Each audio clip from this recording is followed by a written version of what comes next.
off last week in our legal quarter, we discussed the same-sex marriage law and what accomplishing that goal will mean for the gay community. Well, today, attorney and legal correspondent David Lesch continues his contractual obligation series, but more specifically today, we deal with non-compete clauses, and as always, David Lesch joins us, and good to have you. Nice to see you, Darren. Well, we're back to the contractual obligation series, and the reason why I picked this particular topic, non-compete clauses, is that when it seems in terms of the economy now, the employees really have much less leverage than they've ever had in getting a job. And when they end up finally getting a job, what gets put in front of them many times is a contract with a non-compete clause. Now, what is a non-compete clause? So let's start from the very beginning. It's basically a clause that you're signing that says that if you do leave the employee for at least a certain amount of time, you're not allowed to go to another company to compete against us.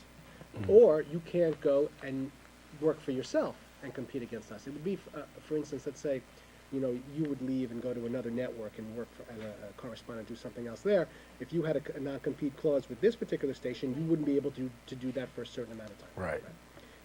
So that's what a non-compete clause is. The problem is, in this economy, you end up taking any job that you can get, that when this is put in front of you, and it basically says, oh, by the way, if you leave, you can't compete against us for at least 6 months or a year, you can't take another job. Most people don't even think about it. I haven't had a job in so long, I just want this job, I'm probably never going to leave at this point. Right. And they sign the contract.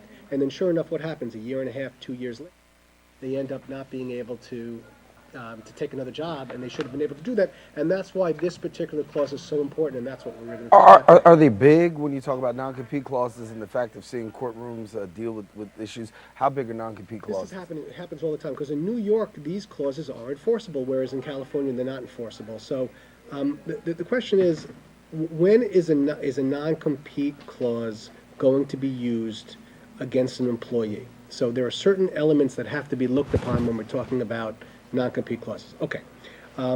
First of all, let's talk about the different elements of a non-compete clause. All right?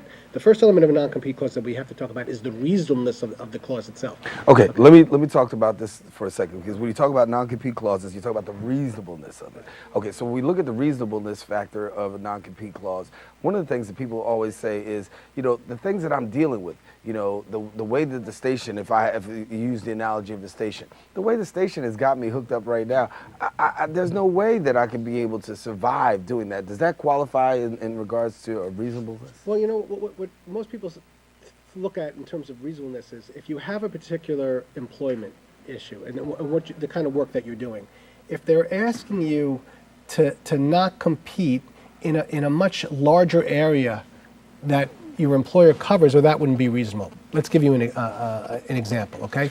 Let's say you're selling cosmetics for a company that distributes within the 5 boroughs, but the non-compete clause says that you can't go up to Buffalo or up to Syracuse or anywhere in New York State. Well, that's not reasonable. I mean, they're not doing work in those areas. Right. Now, of course, times are different, and now the internet reaches a broader audience, so they can make the argument there was a time that we only reached the 5 boroughs, but now through the internet we can compete in Buffalo and Syracuse. So no, you can't go up there to compete against us. That would be something that then it would be reasonable. So it's not on a case by case basis. Duration. How long is the non-compete clause for? Is it for 6 months? That seems reasonable. A year? Well, that's a little long. 2 years? Well, that's a long time to ask an employee not to take another job and to compete, especially if this is their own skills. Mm-hmm. And remember what the employer's saying. Look, I took the time to train this employee. I made them who they were. They helped my business, but it took me 6 months just to get them to understand my business. Now you're going to let them leave and compete against me with all the knowledge that I gave them? Well, that does make sense. But on the other hand, we as a society want to keep the economy going. And the only way the economy going is creating new jobs. And competition is good. So it's a constant balance that goes back and forth. So reasonableness, duration is looked at, distance. Again, how far is this going to be? How far is it going to expand to the non-compete clause? But what most people don't understand is that you must be getting something back if you're going to sign a non-compete clause. What do I mean by that? It can't just be part of the employment contract as a whole. You must be getting something for giving this up. What do I mean? Well, maybe you're getting more vacation. Maybe you're getting a bigger bonus. or a salary. This is part of the consideration in the negotiation that gets put on the table. If that doesn't happen, well, then that clause is going to be invalid. You must be getting something for it. So if your employer says, oh, and by the way, we're putting in a non-compete clause, you can't compete if you leave after a year. You say, well, hold on a second, what am I getting for that?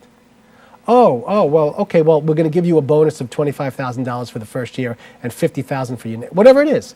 Oh, then that's okay, then I accept. Right. But if you're not getting something back, then the non-compete clause is not going to be valid. So that's very important. Now, when are they struck down? And can judges do certain things with the non-compete clauses?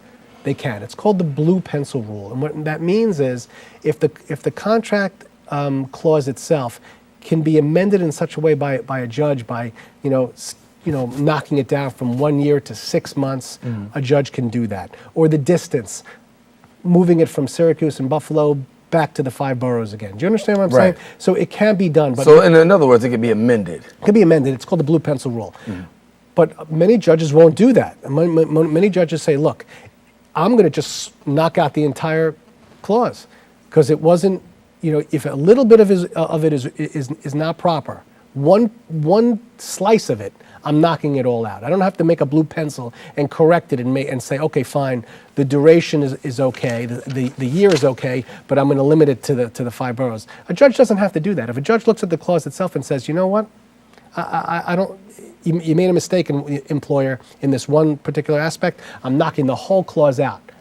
They can do that, and that would be great for an employee. So employers have to make sure they understand this. The one place that employers really do have a lot of strength, it's when they sell their business to somebody else.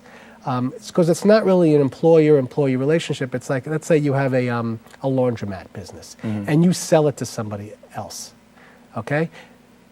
You might say to that laundromat business, fine, but you can't open up another one in Brooklyn because that's where I'm opening up my shops. The courts will uphold that because it's not so much as an employer-employee relationship. Do you understand? Right. So give me some advice if I'm an employee about this. Well, if you're an employee and somebody puts a contract in front of you and there's a non-compete clause in there, I suggest you say, what am I getting for this? Because I'm going to be giving up 6 months to a year of competing with you, or even longer. It depends on what the clause is. What am I getting for this? That's the first thing. And number two, you can negotiate it. Negotiate the non-compete. You say, well, you don't want me to compete for a year after I leave? That's a long time. How about 6 months? And you're saying that I can't compete up in upstate New York?